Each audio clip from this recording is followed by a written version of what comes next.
Atomic habits. நம்ம எல்லாருக்கும் ஒரு பெட்டரான பர்சன் ஆகணும்னு ஒரு ஆசை இருக்கும்.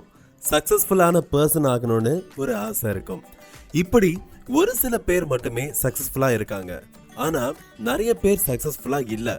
ஒரு இடத்தை ரீச் பண்ணணும் அப்படின்னு சொல்லி ஆசைப்படுறோம். ஒரு சின்ன சின்ன விஷயம்தான் பெரிய பாதிப்பை உண்டு பண்ணுது அப்படின்னு அட்டாமிக் ஹேபிட்ஸோட ஆத்தர் ஜேம்ஸ் கிளியர் சொல்றாரு.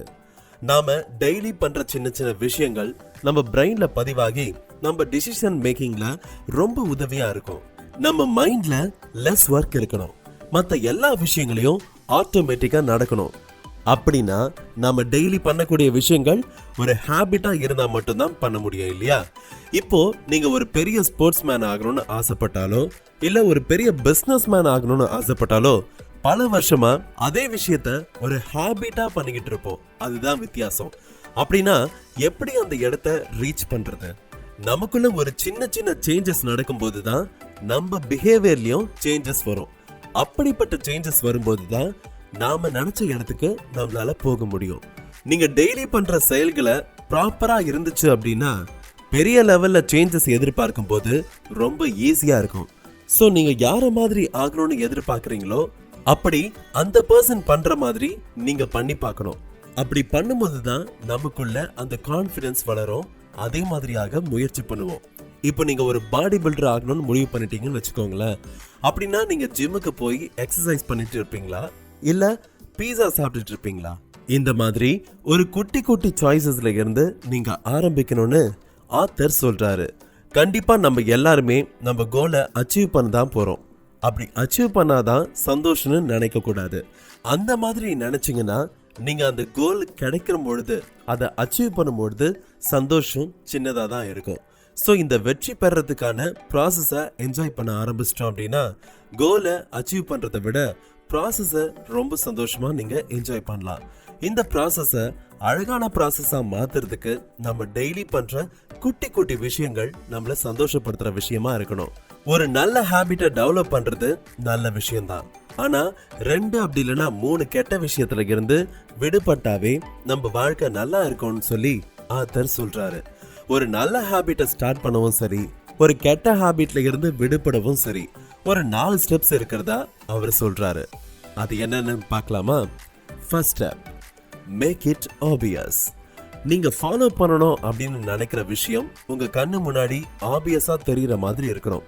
உதாரணமா நீங்க புக் படிக்கணும் அப்படின்னு சொல்லி ஆசைப்பட்டீங்கன்னா நீங்க போற இடத்துக்கெல்லாம் அதை தூக்கிக்கிட்டே போகணும். நீங்க பாக்குற இடத்துக்கெல்லாம் அந்த புக் இருக்கணும். அப்படி புக்கை ரெகுலரா படிக்கிறவங்க கூட நீங்க ஃப்ரெண்ட்ஸா இருக்கலாம். வீட்ல நீங்க பாக்குற இடத்துல எல்லாம் அந்த புக் இருக்கணும். போன் வால்பேப்பரா கூட வச்சுக்கலாம். அப்புறம் புக்கை ரெகுலரா படிப்பாங்க இல்லையா நிறைய பேரு, அவங்க கூட நீங்க ஃப்ரெண்ட்ஸா இருக்கலாம். இந்த மாதிரி வழியெல்லாம் நீங்க ஃபாலோ பண்ணலாம். மோட்டிவேஷன் அப்படின்றதே ரொம்ப ஓவர் ரேட்டட் அப்படின்னு ஆத்தர் சொல்றாரு. மோட்டிவேஷனையும் தாண்டி ஒரு சூழ்நிலைன்னு இருக்கும். அதாவது ஒரு என்வாயர்மெண்ட் அப்படின்னு சொல்லுவாங்க. இந்த ஒரு ஹேபிட்டை நீங்க ஃபாலோ பண்றதுக்கும் இது உதவும். ஒரு ஹேபிட்டை கைவிடுறதுக்கும் இது ரொம்ப முக்கியம் அப்படின்னு ஆத்தர் சொல்றாரு. Number 2, make it attractive. நம்மள சுத்தி இருக்கிறவங்க எந்த விஷயத்தை அக்செப்ட் பண்ணிக்கிறாங்களோ அந்த விஷயத்த பண்ணும்போது நம்ம கெத்தா ஃபீல் பண்ணுவோம். அந்த மாதிரி ஹேபிட்ஸை நாம கண்டினியூ பண்ணவும் ட்ரை பண்ணுவோம். சில ஹேபிட்ஸ் மொக்கையா தெரிஞ்சா நம்ம அதை ஃபாலோ பண்ண ஆசைப்பட மாட்டோம். ஸோ நீங்க ஆரம்பிக்கிற ஹேபிட் எந்த அளவுக்கு அட்ராக்டிவா இருக்குதுன்னு பாருங்க. இல்ல அதை எப்படி அட்ராக்டிவா மாத்துறது அப்படின்னு யோசிங்க. அந்த மாதிரி தான் உங்களுக்கு பிடிக்காத ஹேபிட் உங்ககிட்ட இருந்துச்சுன்னா அதை பத்தி தப்பான ஒப்பீனியன் கிரியேட் பண்ண ட்ரை பண்ணணும். ஒரு ஹேபிட்டை நம்மளுக்கு பிடிக்கல அப்படின்னா அது தப்பு அப்படின்னு சொல்லி மனசுக்குள்ளே சொல்லி பார்த்துக்கோங்க. அதுல இருந்து சீக்கிரமா விடுபடலாம். Number 3, make it easy. ஒரு விஷயம் ரொம்ப கஷ்டமா இருந்தா விட்டுருவோம், ரொம்ப ஈஸியா இருந்தா தூங்கிடுவோம். இது ரெண்டுத்துக்கும் நடுவுல அந்த ஹேபிட் இருந்துச்சுன்னா தான் நாம கண்டினியூ பண்ண முடியும். ஸோ எடுத்த உடனே நான் 10 கிலோமீட்டர் மேரத்தான் ஓடுவேன் அப்படின்னு நினைக்க கூடாது. நான் காலையில எந்திரிச்ச உடனே ஒரு 10 மினிட்ஸ் வாக்கிங் போவேன். இப்படி போக ஆரம்பிச்சு கொஞ்சம் கொஞ்சமா இம்ப்ரூவ் பண்ணி அதுக்கப்புறமா ஒரு ஹேபிட்டா மாத்தணும். எடுத்த உடனே பெருசா எய்ம் பண்ணி அதுக்கப்புறம் ஒரு நாள் அதை செய்ய முடியாம போயிட்டாலும் ரொம்ப கஷ்டமாயிடும் இல்லையா?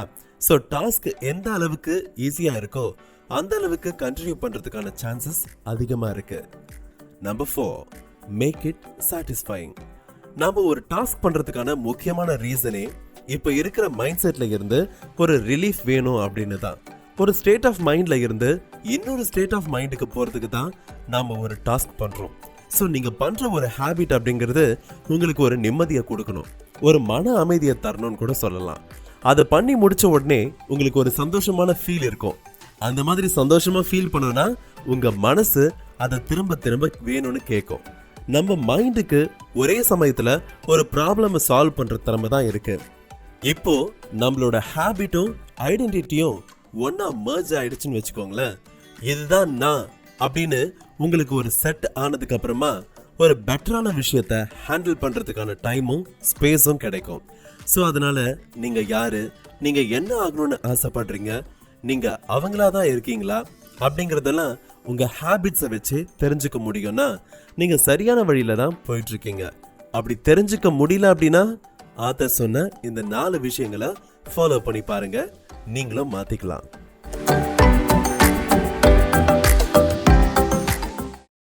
மேலும் இது போன்ற சுவாரஸ்யமான கதைகளை கேட்க கதை கிளிட்ஸை சப்ஸ்கிரைப் பண்ணுங்க.